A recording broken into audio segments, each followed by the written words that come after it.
Coucou par ici, j'espère que vous allez bien. Ne prêtez pas attention à ma peau, s'il vous plaît.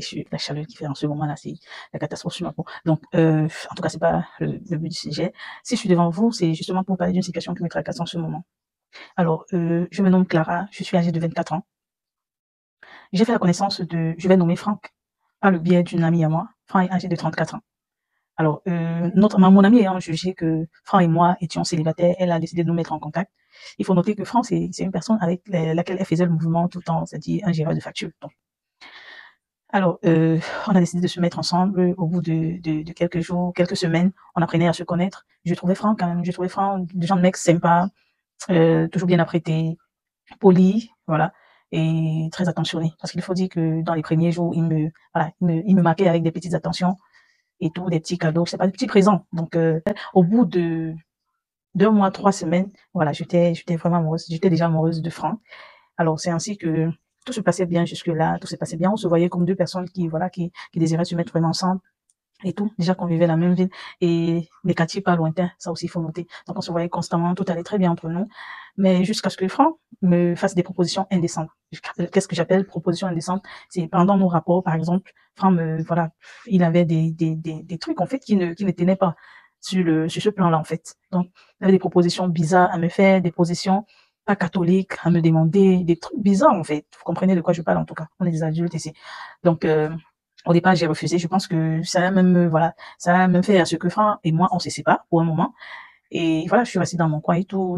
Parce que pour moi, c'était pas, enfin, ça passait pas, en tout cas, ça passait pas. C'était un peu bizarre. Alors, Franck, il est revenu me demander des excuses. Excuses que j'ai acceptées, bien évidemment. Et on a repris où on avait laissé. Tout allait bien, comme si on n'avait pas fait une pause, en tout cas. Jusqu'à ce que je lui fasse comprendre, en fait, que ce sont des choses que je n'apprécie pas. Et que si, voilà, si on doit mener une bonne relation, il n'a qu'à ne plus me demander ce genre de choses, en fait. Et que voilà, j'aimerais bien que notre relation continue dans la bonne lancée, que notre relation aboutisse et tout. Mais je n'aimerais pas que ce genre de proposition vienne tout gâcher. Alors, je pensais que Franck avait compris ce que je désirais dans cette relation. Tout allait bien, il est resté calme. Et au bout de quelques semaines encore, il est revenu encore à la charge avec ses histoires de, je dis pendant même qu'on est à l'acte, il a des propositions bizarres qu'il me fait, des trucs bizarres, en fait. Je sais que vous comprenez de quoi je parle, vous comprenez très bien de quoi est-ce qu'il s'agit. Des trucs bizarres. Alors, au bout d'un moment, j'étais vraiment amoureuse de Franck. Je me suis dit, voilà, là où j'ai failli, c'est que j'ai cédé. J'ai cédé, oui. Et ça devenait très récurrent. Ces demandes devenaient récurrentes.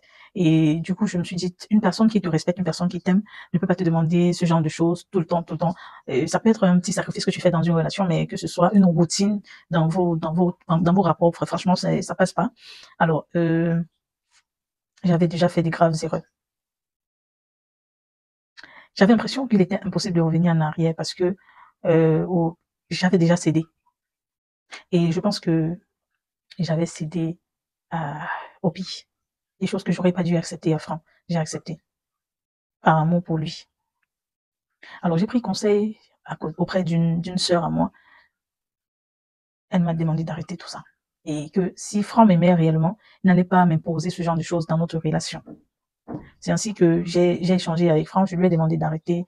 Mais c'était son kiff, en tout cas. C'était son kiff, en fait. Tout le temps, c'était pareil. Même s'il me disait que voilà, ça ne devait plus se reproduire. Quelques jours après, voilà, il revenait ce truc. C'était les mêmes demandes ou des choses encore un peu plus approfondies. J'ai dit, mais attends, non, mais là, c'est vraiment au-dessus de mes capacités, au-dessus de mes moyens. C'est ainsi que je dis à Franck un jour que non, je dois devoir quitter cette relation parce que elle est plutôt toxique pour moi. Et l'éducation que j'ai reçue vraiment ne me permet pas de faire ce genre de choses. Aujourd'hui, j'ai honte de moi et tout. C'est ainsi que le calvaire a commencé dans ma relation. Franck me fait des chantages. Franck a de quoi me tenir. Je regrette amèrement ce que j'ai fait. Mais là, je suis noyée. Je vous prie de ne pas me juger, mais plutôt de me donner des conseils, de me donner vos avis, je vous en prie. Si c'était vous à ma place, qu'auriez-vous fait? Comment est-ce que je dois faire pour me tirer de cette situation? Parce que oui, Franck a des choses compromettantes sur ma personne. J'ai honte de moi. Et j'aurai encore plus honte s'il décide de parvenir à son chantage, comme il me fait tous les jours. Je vous prie de m'aider. Merci. Disons, si jamais vous avez une solution pour gérer ça, n'hésitez pas de me dire un commentaire.